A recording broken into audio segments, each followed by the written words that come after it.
Pemirsa Unhas TV, senang sekali saya Zara Sabita Suceng dapat kembali menjumpai Anda dalam Unhas Daily. Dalam beberapa menit ke depan kami akan menyajikan berita-berita teraktual hanya untuk Anda.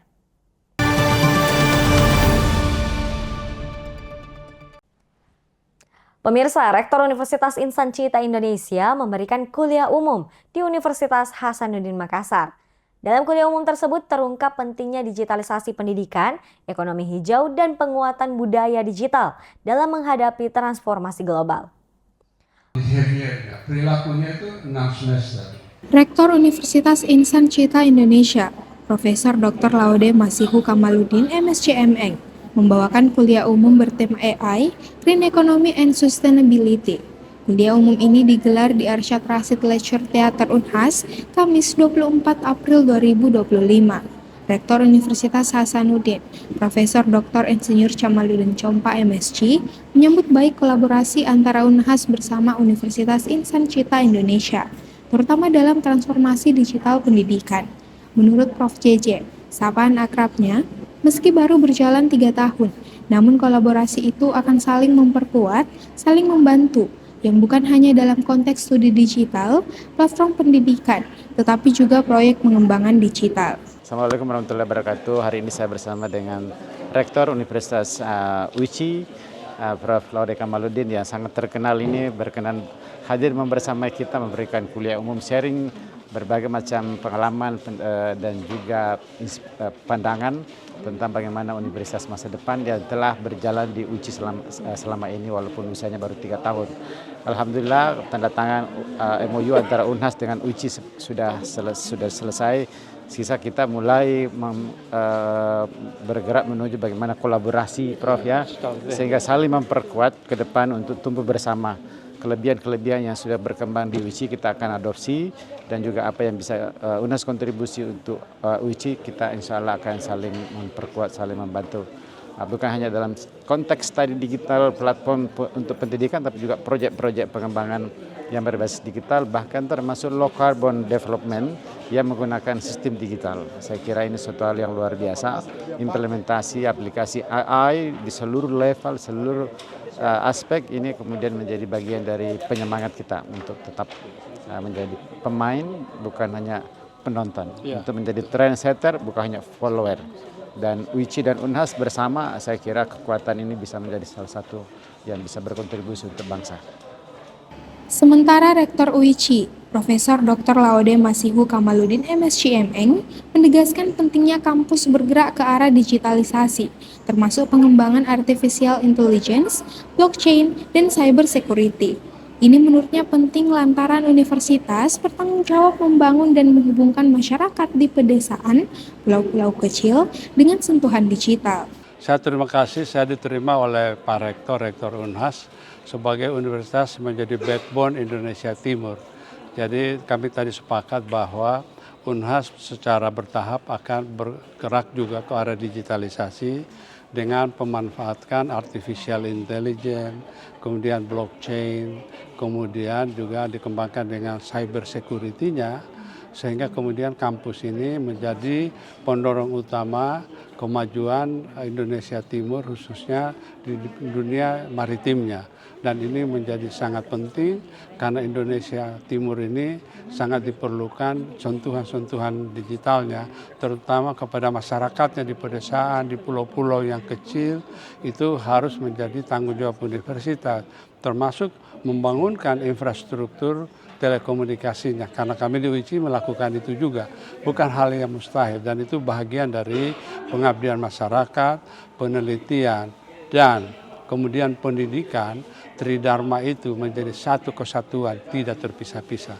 Kita berharap bahwa Unhas tetap maju dan di bawah pimpinan Pak Chamaluddin Chompa, Unhas ini tetap berkembang ke arah digital menyambut Indonesia Emas tahun 2045. Saya kira itu. Assalamualaikum warahmatullahi wabarakatuh. Terima kasih, Prof. Sekali lagi. Thank you. Prof. Laude juga menyoroti peran universitas digital seperti UICI yang telah menjangkau mahasiswa di seluruh Indonesia hingga mancanegara dengan pendekatan budaya digital yang menyesuaikan karakter Gen Z.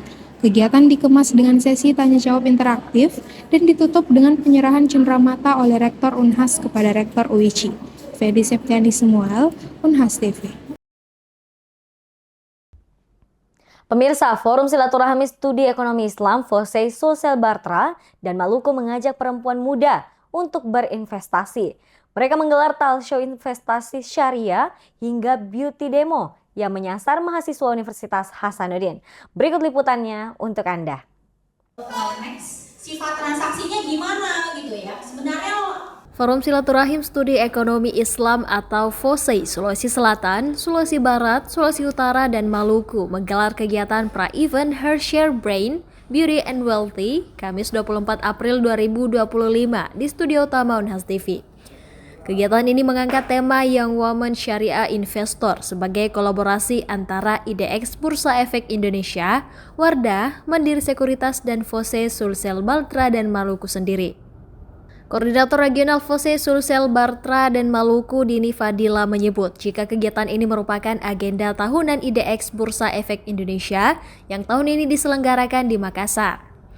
Kegiatan ini terdiri dari beberapa rangkaian mulai dari beauty demo dari Wardah, pengenalan pasar modal Islam oleh IDX Bursa Efek Indonesia, dan sesi pembukaan rekening saham dari Mandiri Sekuritas. Target dari kegiatan ini ialah perempuan-perempuan muda yang diharapkan bisa melek investasi, salah satunya dengan mulai membuka rekening saham. Di antara berbagai sesi dalam kegiatan ini, sesi yang menarik perhatian para audiens ialah beauty demo yang dibawakan oleh Wardah. Dalam sesi ini, salah seorang peserta menjadi model make up, di mana tim dari Wardah mendemonstrasikan cara make up dengan look natural yang baik dan benar. Dalam sesi ini pula diperlihatkan tahap personal color analysis untuk menentukan ton kulit dari model. Peserta kemudian diajarkan tahapan dan cara make up yang benar, mulai dari membersihkan wajah hingga make up selesai. Nah, untuk main eventnya itu kita agendanya mulai dari pagi sampai malam. Nah, adapun kegiatannya itu banyak dan seru tentunya. Mulai dari ada crafting, ada UMKM, dan juga masih ada juga seminar pasar modal, tapi ini khusus perempuan muda.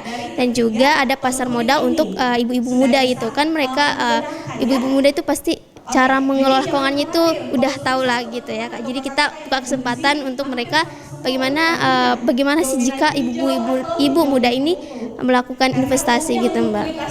Untuk main eventnya itu besok hari Jumat tanggal 25. Oh, tentunya ya orang-orang yang sama tapi dengan narasumber dan orang-orang yang berbeda lagi dari hari ini. Profluencer Wardah Iva menjelaskan salah satu kunci penting dalam makeup natural look adalah skin preparation atau tahapan persiapan kulit sebelum makeup untuk membuat kulit lembab. Jadi dari tadi itu kurang lebih ada waktu 30 menit kita langsungkan beauty demo, yang dimana beauty demo itu tidak sama dengan beauty class Kakak. Nah, beauty demo itu tidak ada kita siapkan peralatan untuk pesertanya, tetapi hanya melihat saja bagaimana sih cara merawat kulit dengan maksimal, bagaimana sih cara bermakeup dengan bagus yang sesuai dengan personal colornya. Nah, sebelum kita masuk ke sesi pemakaian complexion atau bedak, baiknya tadi kita melangsungkan sesi PCA, personal color analysis, yang dimana keuntungannya pada saat si model sudah melakukan personal color analysis, ton kulitnya itu sudah diketahui dengan maksimal, jadi tidak akan lagi salah pilih bedak atau shade lipstick, kayak gitu sih Kak.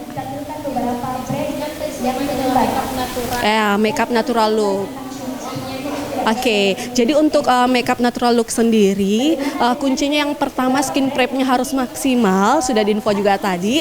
Nah, yang kedua mungkin karena makeup natural look ya, jadi untuk semi-semi untuk pemakaian makeup palette-nya itu makeup yang soft. Nah, kebetulan juga untuk si modelnya tadi, ton kulitnya masuknya di warm autumn, kayak gitu. Selain itu juga penting mengetahui ton kulit untuk menentukan warna makeup yang digunakan. Pada makeup natural look, warna makeup yang digunakan merupakan warna-warna yang soft. Kegiatan ini sendiri merupakan pra-event. Adapun main eventnya berlangsung pada 25 April di Hotel 4 Point by Sheraton Makassar dengan kegiatan yang lebih beragam, mulai dari seminar hingga bazar UMKM. Iva Syarahman, Muhammad Syaiful, Unhas TV. Pemirsa, Bupati NRK Muhammad Yusuf Ritanga berbagi kisah inspiratif seputar perjalanan karirnya dalam seminar penyiapan karir mahasiswa Universitas Hasanuddin. Bupati NRK memotivasi mahasiswa untuk menjadi pemimpin. Membuat saya deg-degan karena izin. Bupati Kabupaten NRK Muhammad Yusuf Ritanga menjadi narasumber dalam seminar penyiapan karir yang digelar di Aula Profesor Syukur Abdullah, Fakultas Ilmu Sosial dan Ilmu Politik Kampus Unhas Taman Rea, Kamis 24 April 2025. Kegiatan ini mengusung tema menjadi pemimpin daerah yang mensejahterakan dan diikuti oleh puluhan mahasiswa FISIP Unhas. Muhammad Yusuf Ritanga mengatakan jika dirinya tidak memiliki latar belakang pemerintahan untuk menjadi kepala daerah, namun niatnya untuk menyejahterakan masyarakat NRK dan juga dukungan dari orang-orang terdekat yang kemudian mendorong dirinya untuk maju memimpin Kabupaten NRK. Saya jadi pemimpin di daerah saya hari ini itu di luar tidak berdasarkan teori. Jadi betul-betul kita memberitahu masyarakat, memberitahu kepada mahasiswa bahwa semua bisa jadi pemimpin ke depan, tidak harus dari latar belakang apapun itu, dan memberi semangat kepada anak-anak mahasiswa yang memang sudah membidangi sosial politik.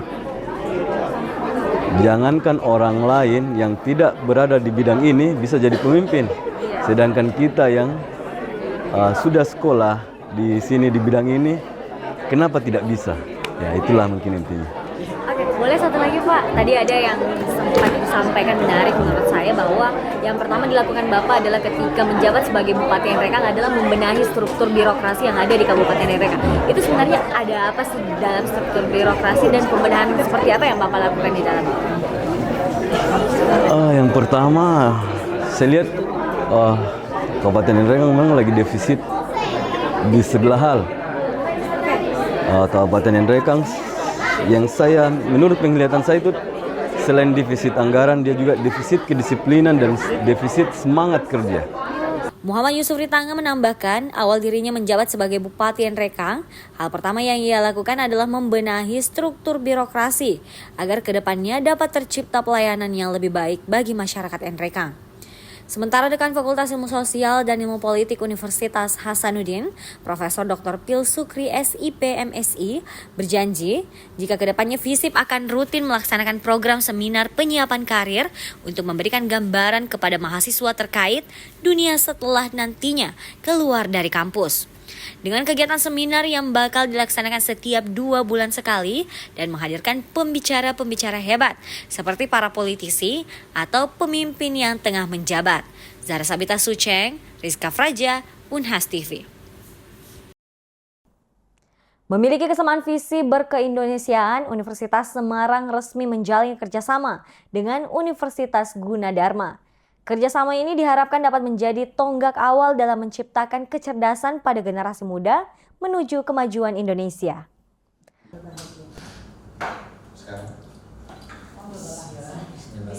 Universitas Semarang menjalin kerjasama strategis dengan Universitas Gunadarma melalui penandatanganan nota kesepahaman yang dilaksanakan di lantai 2 Gedung Menara Profesor Dr. Haji Muladi USM baru-baru ini. Kesepakatan ini mencakup pelaksanaan Tridharma Perguruan Tinggi yang meliputi bidang pendidikan, penelitian dan pengabdian kepada masyarakat, serta pengembangan sumber daya manusia. Rektor USM Dr. Supari STMT berharap dengan terlaksananya kerjasama ini dapat menyinergikan potensi dan sumber daya kedua perguruan tinggi dalam rangka mewujudkan visi bersama, mencerdaskan generasi muda demi kemajuan Indonesia.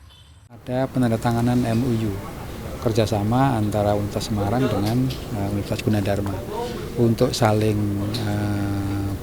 bergandengan menggunakan sumber daya bersama untuk kemajuan universitas. Dua-duanya kebetulan mempunyai visi untuk Indonesia. Jadi untuk menyiapkan adik-adik generasi ke depan yang cerdas untuk kemajuan Indonesia. Kebetulan itu tadi sudah MOU dan akan ditata kegiatan selanjutnya. Sementara itu, Rektor Universitas Gunadarma, Profesor Dr. E.S. Margianti SEMM, mengungkapkan kesamaan visi berkeindonesiaan yang dimiliki kedua universitas dapat menjadi landasan kuat untuk memperkuat kolaborasi bahkan hingga ke aspek budaya dan pariwisata. Dalam kaitan kedua perguruan tinggi bekerja sama, maka minimum yang dikerjasamakan adalah Tridharma perguruan tinggi. Tridharma perguruan tinggi ini adalah pembelajaran, penelitian, dan pengabdian masyarakat. Tapi dalam kaitan melaksanakan ketiga itu, kita juga perlu melaksanakan dengan penuh passion. Nah, kadang-kadang dikatakan 4 dharma, bukan lagi 3 tapi 4, catur dharma. Apa satu lagi dharmanya? Dharma wisata. Jadi USM juga boleh main ke Gunadarma boleh dan sudah terjadi untuk pertandingan olahraga, dan kami juga kebetulan Gunadarma punya teknopark yang cukup besar, 63 hektar. Insya Allah nanti kita bisa nyanyi-nyanyi lagi di semua kegiatan yang dimungkinkan itu kita lakukan. Karena kebetulan juga moto dari universitas ini sejalan dengan moto Universitas Gunadarma, yaitu kalau Gunadarma ini Gunadarma untuk Indonesia. Dengan terjalinnya kerjasama ini diharapkan baik Universitas Semarang maupun Universitas Gunadarma dapat saling mendukung dalam meningkatkan mutu pendidikan tinggi di Indonesia, serta menciptakan inovasi yang bermanfaat bagi masyarakat luas. Baik pemirsa, berita tadi sekaligus menutup perjumpaan kita hari ini. Jangan lupa untuk terus saksikan Unhas Daily hanya di Unhas TV. Saya Zara Sabita Suceng beserta seluruh kru yang bertugas, pamit undur diri dan sampai jumpa.